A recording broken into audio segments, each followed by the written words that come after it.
everyone, Joe here from ActionX. Welcome to What's in the Tuber. Welcome back. If this is your 9th Tom Swift episode review, penultimate episode of the whole show, I'm just going to say this flat out. This probably was a good episode. I've kind of accepted the fact that we are going to absolutely get some open doors left open after we finish up things next week. That's okay. I just feel like this was good. It felt budgeted as hell, but it was good in a way. I feel like the final moments did save the episode as it really kind of delved into like a big moment for Tom in terms of his decisions up until this point in the show. And how does he proceed forward here? And it would have been great to like really see more of the ramifications in more episodes. But since we're not going to be able to get that, I feel like this emotional scene at the end was enough. But besides that, I think this episode was good. Not the best, but it was still good. I definitely am a little bit more secure about the finale. Just not 100% interesting it, but we'll see how it goes. We'll see how it goes. But let's go through the Butcher recap and talk about this week's episode of Tom Swift.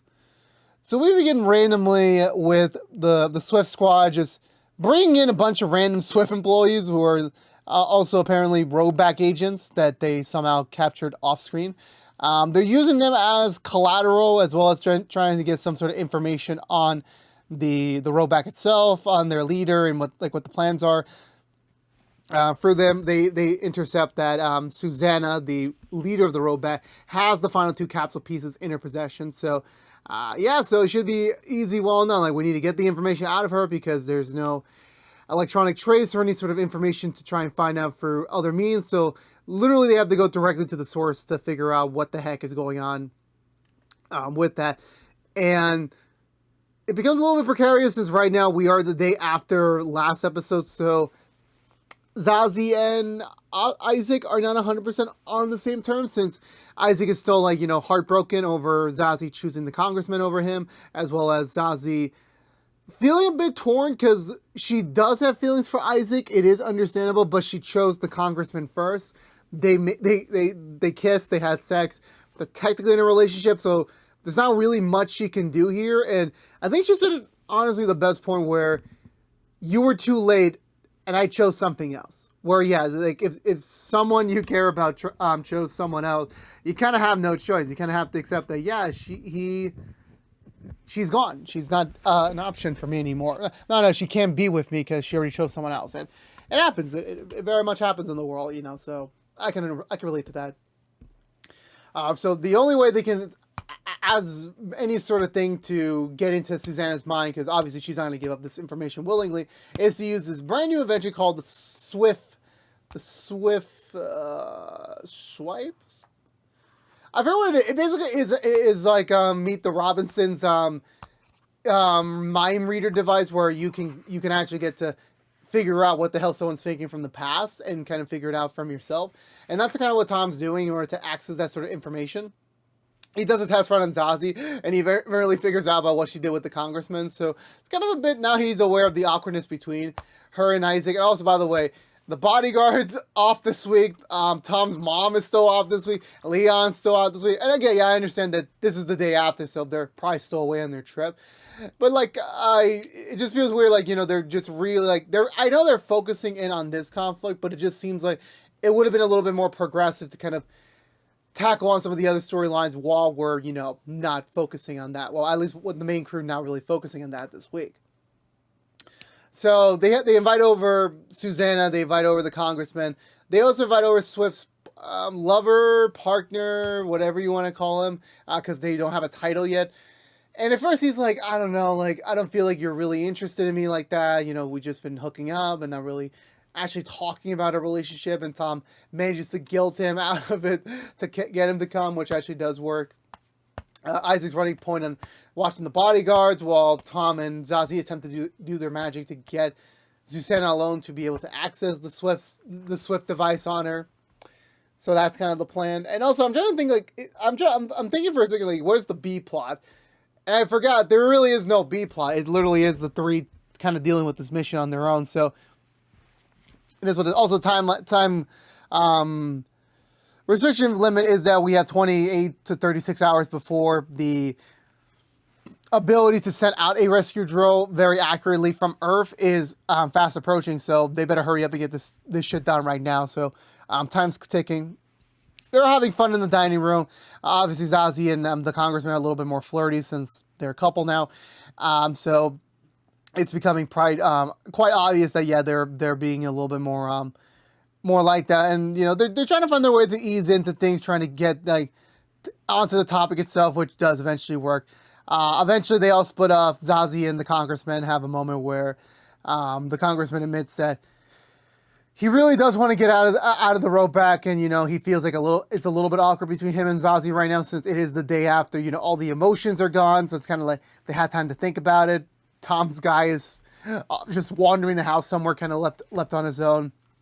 Tom has a moment with Suzanne, and Suzanne eventually admits, like, yeah, I know you have some of my guys down below in your basement. I know that already. So she kills one of them, like in the Suicide Squad movies, where she just blows up his head. Obviously, not without the blood and gore. So it's pretty serious that, like, whatever Tom's trying to hold against her, it ain't working. It ain't really working against her. But the whole point of Suzanne even agreeing to be here is to give Tom a chance to join the road back, to be a part of this, you know, revolution. Obviously, Tom's a bit, you know, disgusted by the fact that she's even offering it to him. And there's many different analogies, as well as, you know, she's killing people for the sake of what she considers to be good in the world. Tom using an analogy that, you know, so far from all they notice, like all the leaders of the road back are white people, white men and white women. And, you know, they're basically asking Tom to be under their thumb, which is kind of a reminder of how things were back in the day. And she's like saying, it's not like that. It's basically, we are working together. You're the brains and we're just the people, like, really harnessing what we need to do in order to progress with our goals.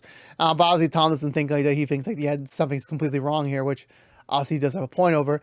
But eventually she does admit, like, look, you have your device, look into my eye and look into my mind and tell me for sure if why I'm fighting for this is wrong. So he does so with the device, and he goes into her mind. And there was a moment in 2013, I believe, yeah, where she's having a brief of an attack.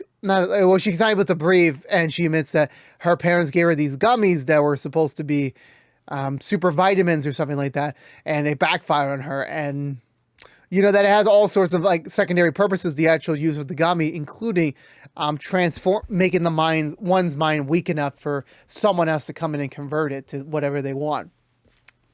And she brings up the example of how Tom's dad was never 100% really comfortable with the fact that he was gay, and that it's implied that his dad did try to feed these exact same gummies to Tom in order to make him straight.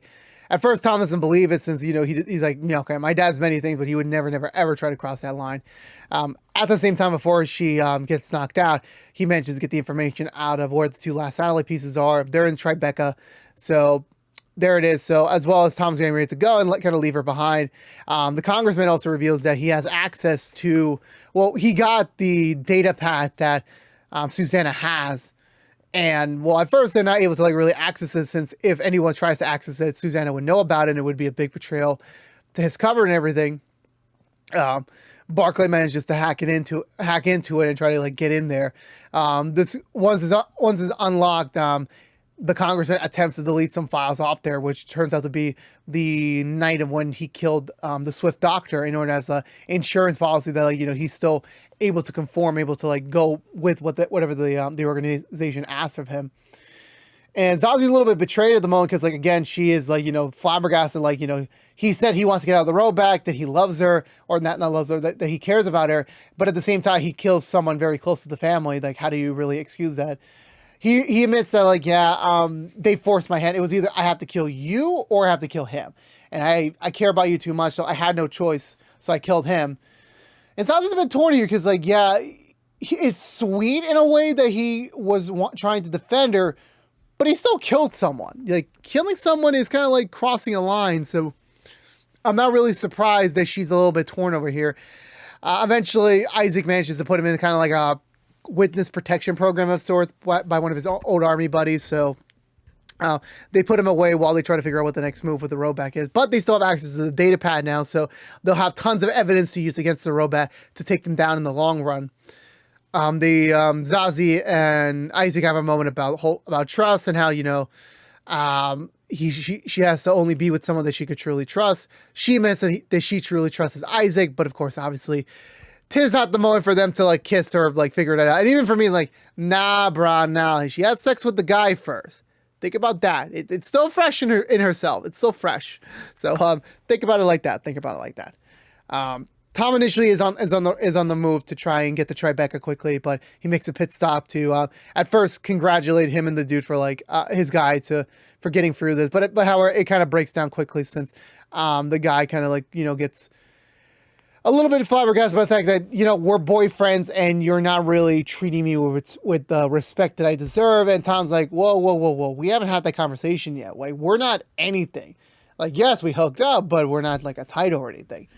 And I can feel in the guy's heart that, like, yeah, he's a little bit torn by this since he does have genuine feelings for Tom. And I think Tom does too, but Tom doesn't like it when someone else decides that, hey, we're a couple or we're doing this. Like, he's always the one, like, making the moves and making the decisions. So Tom's a bit uncomfortable about this, so he leaves him for the moment. He promises they'll talk about it later. But Tom goes back to Susanna to talk a little bit more about it, and it's getting more and more solidified in his mind that, like, yeah, his dad might have done something. But also Susanna basically threatens him that, yeah, like, look, you know, I'm gonna take the rest of my bodyguards. I'm gonna bounce. You have a choice. You can either join me or you can die. Those are your only two options. So until we meet again very soon. So she leaves. She heads off back to wherever she goes. They still have not made a move for Tribeca since Tom's still a bit torn about the whole thing. He needs to know right now if his dad tried to do something to him when he was a kid. So he has Zenzi put the mind device on him, and he is reliving the moments of when he was a kid. Not a kid, like when he was 13 and such. And he's playing with some cars. His dad is a little bit still uncomfortable with the fact of the color choices he chose. Then he gives him the vitamins, and at first Tom's all right, but then a little bit later Tom starts having a reaction to it. He starts not being able to breathe, and at first it kind of seems like with this memory that Mr. Swift isn't really is a bit torn here. Like he's believing this is all part of the process, that once Tom gets through this attack that he's able to go inside and like kind of fix Tom. That's what I'm thinking of it. But, you know, he's just standing there like I honestly, if this was my son or anyone, like any one of my children, I would definitely be like, I'm calling the ambulance right away. I'll drive you to the hospital myself. Like, we need to get you help right now. Like, the fact that he was waiting is kind of like a bit suspicious. But Zazie starts noticing that Tom's going way too deep into the memory. She pulls him out of it, and he's initially like just disgusted. He pulls back. He runs away, having to need the time to be able to think about this more clearly.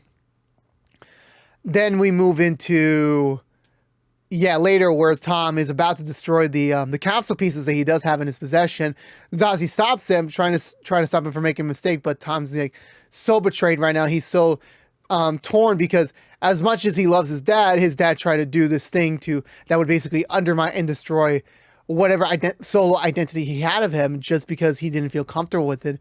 And Tom's torn. Like, he really doesn't know what to do at the moment. Like, should he basically let his dad die to teach him a lesson, or should he still try to save him to get that closure? And this was the moment I admit, like, you know, like, I can honestly believe that Tom and Zazie's actors have done a really good job portraying the scene. And Tom eventually admits, no, I'm going to let him rot in hell. I'm rot in space. Like, I don't care. Like, he tried to destroy me. I'm going to destroy him. And he leaves. He walks out without destroying the satellite pieces. And Zazie's a bit torn as well, because, like, yeah, she understands Tom's point, and if it was someone she doesn't have a care about, of course she would be on board with it. Okay, before I say anything, like, taking human life is not an easy decision, but I do understand the situation at hand here. But however, Zazie is also torn because, like, that's her uncle. She loves him a lot, and the fact that Tom is the main proprietor of trying to save him, and he's not wanting to do it, it's kind of scary. It's kind of like it's not settling well in her mind at all. She talks to Isaac independently that, like, yeah, so Tom's out. I feel like he'll change his course eventually, but we don't got time. You know, the window's fleeting. So they got to go to Tribeca right now and find the coordinates so they can go save Mr. Swift themselves.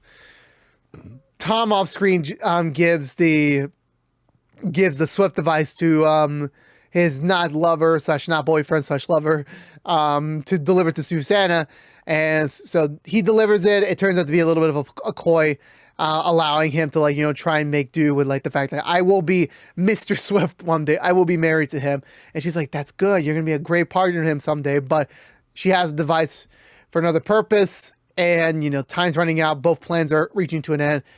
Who will reach it first? We don't know, because that ends this week's episode of Tom Swift.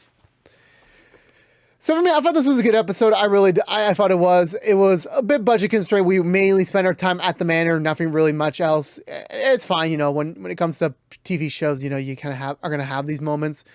But besides that, the content itself, like, I really did like the moral arguments Tom was having with Susanna. It definitely wasn't the traditional hero versus villain fight. It wasn't. It was mainly just a clash of ideals. And, you know, in a way, both of them are right. And Susanna's entire argument about the whole, has technology really made things easier, or has it really made things more worse?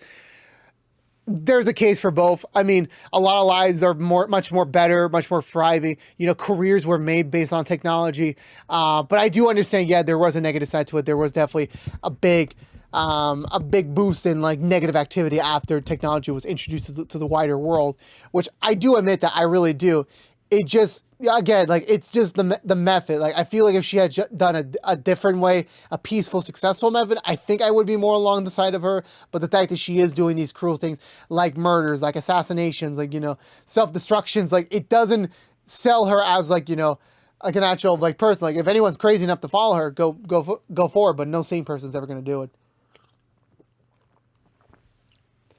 But lastly, in the end scene where Tom is really torn that, like, you know, his dad is not really what he thought he was, and he has to, like, basically make that a new moral choice of, like, should he save his dad despite what his dad tried to do to him just because he's his dad, or do the right thing, let him, not the right thing, make him learn his lesson, but at the cost of his life. Like, it's that big question mark. It's that big proponent that he is still debating with, and, you know, we still don't know 100% if he's going to keep to it by the end of the episode next week. But by this point in time, the situation is very delicate at hand. We really don't know how it's going to all turn out. We still don't know what the hell Plan Mosbius is. We don't know what that's going to lead into. Again, there's way too many things to focus on. And, you know, I don't think next week's finale is going to wrap things up. I do imagine them finishing off on some sort of cliffhanger that hopefully maybe Nancy Drew will get the cover at some point in the future should that show keep going. But we'll see. We'll see what happens there. But again, this has been, for me, it was good.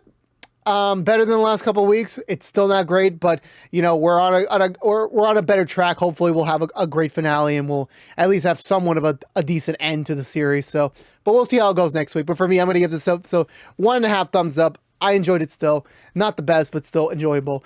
Let me know in the comments below, what did you think of this week's episode of Tom Swift? Let's have that conversation down below.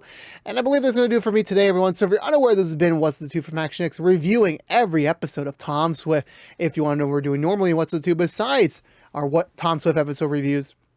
Tomorrow, we're starting our High School Musical, the series season 3 episode review. We're back to East High, baby. Well, akin to East High. So it'll be nice to go back into the world. It's been a jivey couple of weeks getting back into it.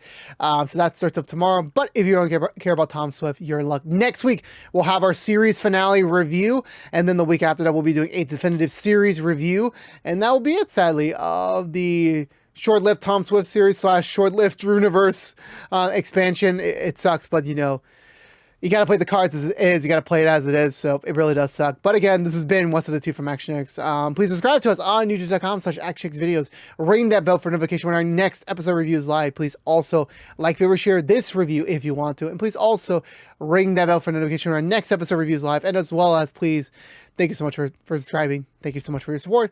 But until we see each other next week, for all you members of the Swift Squad, stay safe out there. Be good to each other. And as always, peace out.